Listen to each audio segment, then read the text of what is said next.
Hi guys, Patrick from Santa Barbara English, Missing Vocabulary Part 2. Local vocabulary. It is important to learn local vocabulary because when you're living somewhere, you need to know the street names. You need to know the major parts of the city, of the town. When you're going to meet your friends, when you're going to go places, you have to know the local vocabulary. So local vocabulary can be the street names. For example, in Santa Barbara, we have a lot of street names in Spanish. So the word for road in Spanish is camino. So we have Camino Cielo and Camino blah blah blah. Okay, there's a lot of caminos in town. And the word for street is calle. So we have like calle Real and calle blah blah blah. There's a lot of calle in town. So you have to learn the local street names, but you also have to learn the major highway names. What is the main freeway here? What is the highway? And what are the off-ramps? So when we talk about where we are in town in Santa Barbara, because we don't have trains here. If you're living in Chicago, you might want to learn the train station names of the major train lines, but we don't have trains here. So we usually talk about the freeway off-ramp, the freeway exit. So if somebody says, I live near Los Positas, I live near blah, blah, blah, blah, they're talking about the freeway exit. And even if you don't drive, that's sort of how we describe areas of the city. So if you live in a city in Japan and people ask where you live, usually you don't say the street name because Nantoka Michi or Nantoka Dori might be a little bit of a small area that people don't know. But if you say the nearest major train station or the nearest train line, people would know where you live. Like, oh, you live on the Keihan line, Nantoka Nantoka Eki, right? Well, in Santa Barbara, it's the same thing, or in most of California, you would probably say nearest freeway exit or nearest major road. Areas in town. So yeah, so you might have, like in Kyoto, we have Nakagyoku and Kitakyu and Sakyoku and the different places in town. And then in Santa Barbara, we have that as well. So you want to learn, what do we call the area by the beach or in the mountains or by the universities and things like that. So learn the different areas in town. Some popular and famous points of interest. So do you have some famous churches? Do you have famous temples? Do you have famous museums or sports arenas or something like that? Because again, that's something that people are going to talk about, where people are going to be meeting and going. So we have a very old church here in Santa Barbara called the Mission that was built by the Spanish a few hundred years ago. So we talk about the Mission a lot. I live near the Mission. Okay. Shopping areas, again, just learn where the shopping areas are. So, because it's a place where there's going to be a lot of restaurants, a lot of bars where people are going to get together. I didn't know these things when I moved to Kyoto, and it was difficult for me because even though I had a basic level of Japanese, my friends were getting annoyed or frustrated because they would call me. We were going to go out in the evening, and they would call me and say, "Yeah, let's meet Shijo Kawaramachi." And I would say, "Shijo Kawaramachiって何?" And they'd say, "Shijo Kawaramachi, なんか、竹島知ってる?" And I would say, 知らん.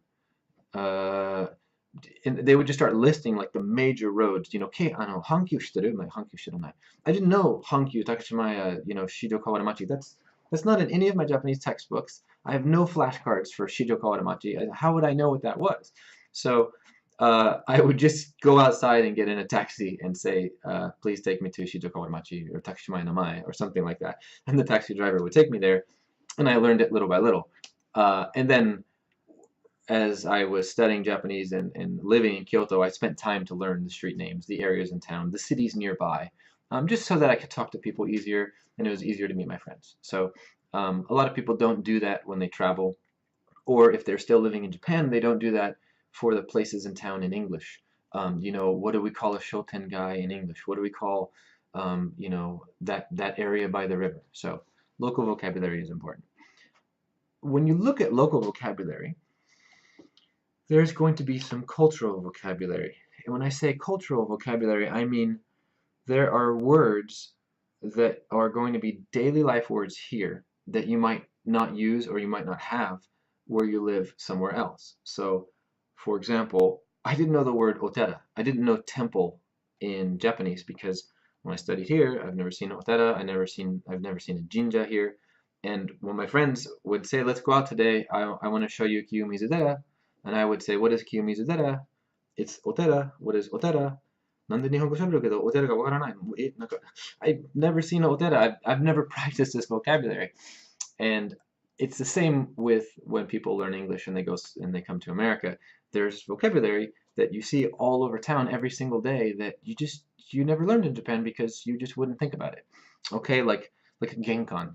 A genkan is I didn't know that word before I lived in Japan, and people would talk about genkan all the time.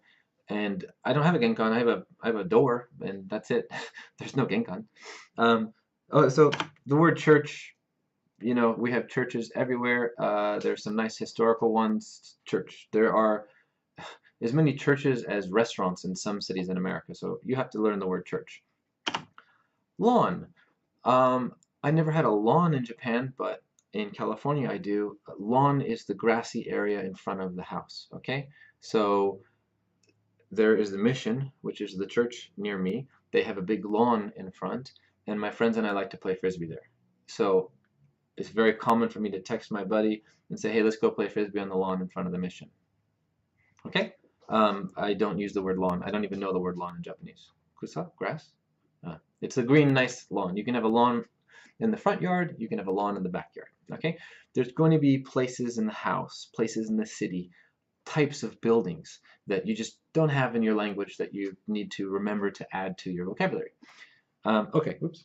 So, and the last one, example like that is attic. So, you have a house, and then you have this on top, yaneura, I think you call it, the space on top where, like, we keep boxes. Like, I have the box from my TV, the Christmas decorations, old golf clubs, stuff like that is in the attic.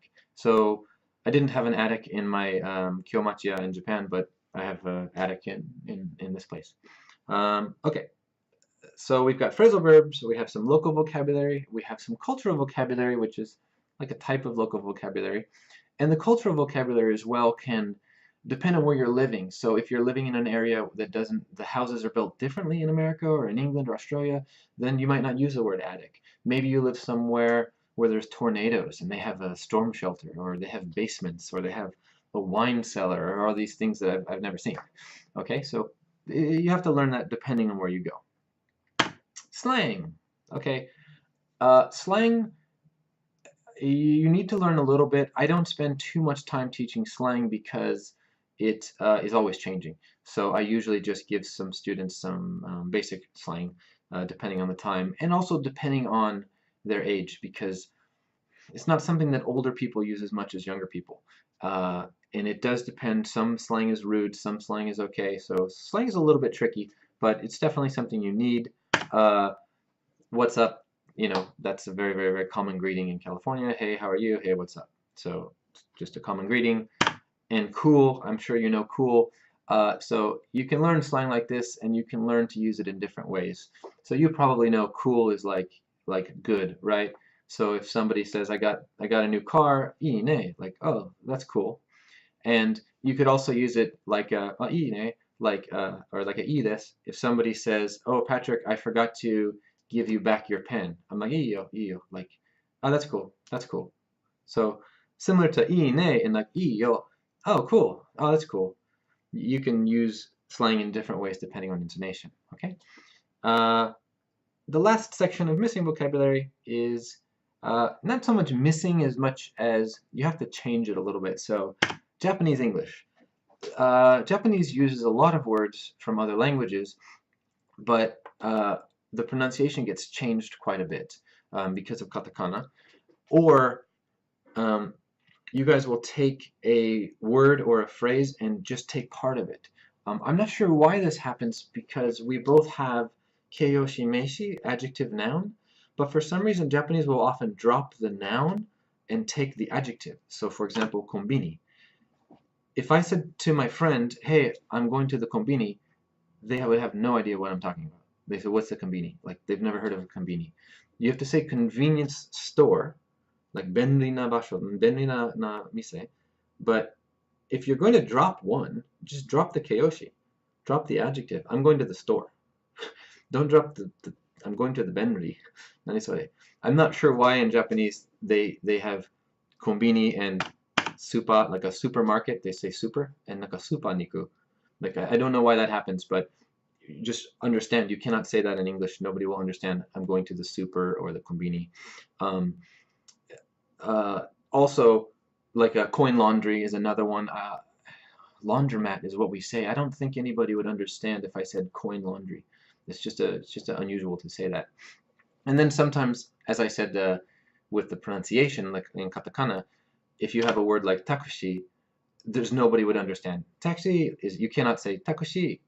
So I want to take takushi to the kombini because the supa is closed.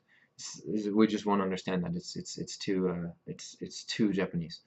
Okay, so phrasal verbs, local vocabulary, cultural vocabulary, slang, Japanese English. I would say probably 60 to 70% of the missing vocabulary is the phrasal verbs. That's the biggest group. And then the local, the cultural, the slang, and the Japanese, that's not too bad. It's not a huge group. You can definitely learn those in I'd say a week or two, really. It's not a huge list, but phrasal verbs take a little bit more time. Okay, so missing vocabulary, when you are studying, make sure you pay attention to these things, and it's going to be a little bit different depending on the person, depending on where you are. You might learn this slang if you're younger, or you might learn this vocabulary if you live in a major city like New York, and you might need this vocabulary if you live in the countryside of Texas. Okay, so I hope that helped. Thanks for watching, and I'll see you next video.